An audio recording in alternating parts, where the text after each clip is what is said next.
Haskang hanggawa yung pangutok aning jam, eh.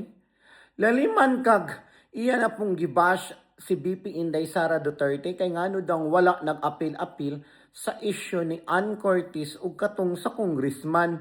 Nabuang anong mag-apil-apil man in town si Inday Sara Duterte ana nga vice president man siya. And asay dili man siya abogada ni Ann Curtis. Asa man siya dapita mo? Sulod kuno ana nga sitwasyon.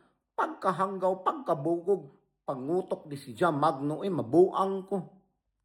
Unya, aside from the fact nga kana si Ann Curtis, pinklawan man na siya. So, kung mag-apil-apil si Inday Sara, mohana na sad mo nga, nag-apil-apil na sa si Inday Sara. Buot pasabot ana Jam, si Inday Sara, dunay dignidad. Dili siya mag-apil-apil og mga gamay nga butang kung dili interest of the nation.